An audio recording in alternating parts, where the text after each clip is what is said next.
the day before the last ice age. If my memory serves me right, smartly, it was the day before the last ice age when everything became disheveled and monsters became for reals. Now I gather it has been some number of years since the ice age, so my story may be just a little off, but many of the events depicted in this story are what happened to me the day before the last ice age.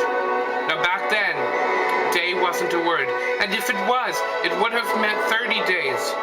I had 4 legs back then, so obviously I wasn't a human. However, for me to have these memories as a human must have meant one thing. I was mammal.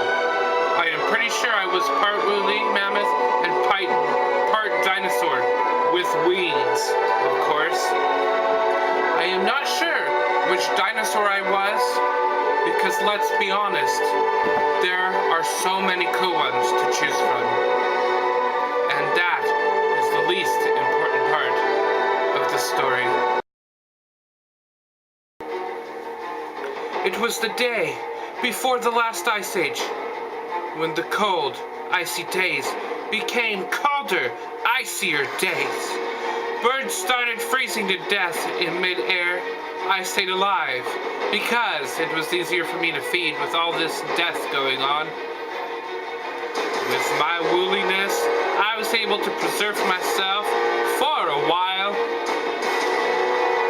I chose not to fly anymore because my wings were more the dinosaur part of me, and they weren't really all that woolly.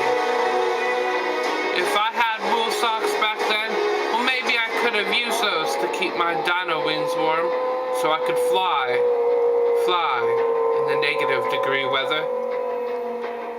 Everything started to look bleak. Days turned into nights, and never again in this life did I see daylight. Never again. As I was traipsing the snow-covered earth, there was nothing left alive but myself, and I just knew my time was coming.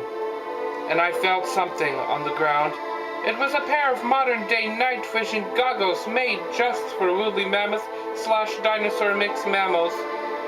I put them on, and I could see again, just like it was daylight.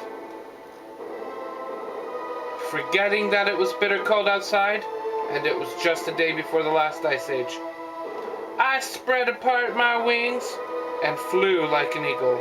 If there had been eagles during this apocalyptic time, I was flying. I was back to flying again. But suddenly, there was a 300,000-pound flying alligator with its jaws completely open and coming at me like a train going 1,000,000 miles per hour. If there were trains back then. Shaw! I accidentally flew inside the alligator's mouth, and all the gases killed me. I rested on its tongue, and he devoured me like it was a candy bar from the dollar store. If there were candy bars back then, and dollar stores too.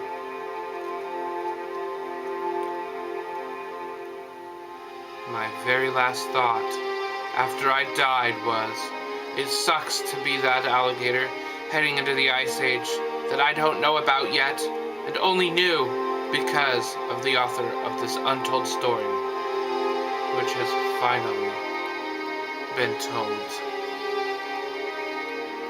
Because I've lived it.